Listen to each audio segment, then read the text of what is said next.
Healed wounds speak louder than your calling. If you have unhealed wounds, it will speak louder than your calling.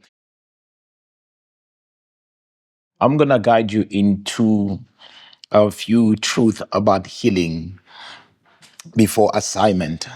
And this is something that we are going to see, and we have seen it throughout the church and throughout our community. Many of us are engaged in our assignment before we are healed.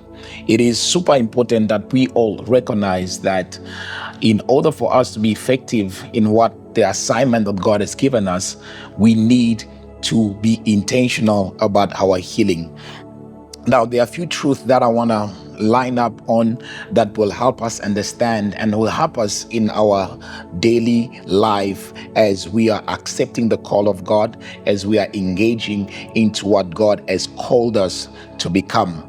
In order for us to be effective in our assignment, number one, we need to understand that all of us, from wherever we came from families, from society, before we received Jesus Christ, there are things that happen to us. The enemy is an investor into wounds.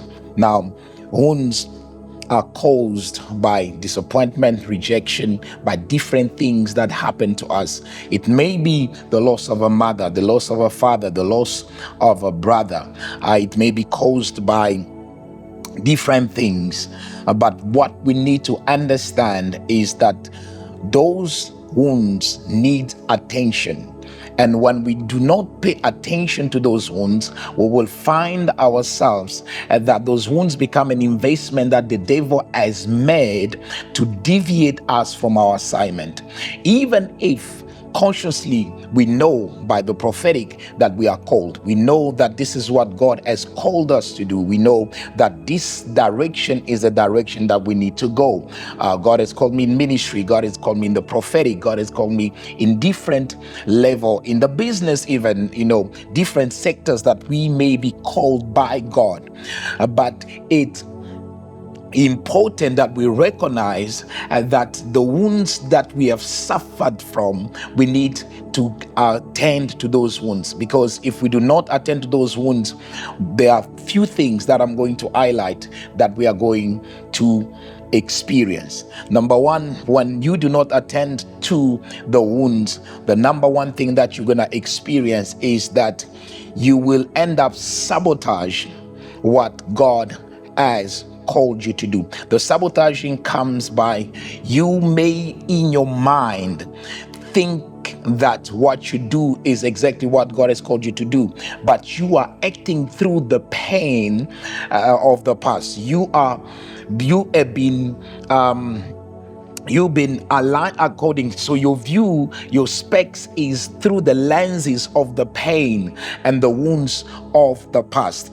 Therefore, you see things, you see opportunity in the lenses of the wounds of the past. So if you've been disappointed, for instance, you've been in a relationship and someone cheated on you or something happened in the relationship, and you did not heal fully from that, what is going to happen is that you have so many chances that you can sabotage the next relationship because you still suffer from the pain of the previous relationship. And therefore, if you don't heal from that, you'll find out that you begin now to sabotage what maybe God has brought for the next.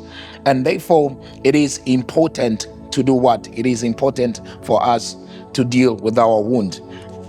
Unhealed wounds speak louder than your calling. If you have unhealed wounds, it will speak louder than your calling. You will be moving according to you'll be moving according to your pain and thinking that I'm moving into my calling. I'm going to say to this for our young ministers is this: when you've been rejected, for instance, in a ministry, you've been rejected because of how you did ministry or something happened in the ministry that you were, and you've been rejected or maybe punished or whatever that has happened. Now you decide because of that with the unconsciously, because I know I am called, because I know know that I have a gift of God upon my life. Therefore, I'm moving in to go and start a ministry or start a movement that I feel like this is my calling. But what is speaking there is the pain. What is speaking there is rejection, not God.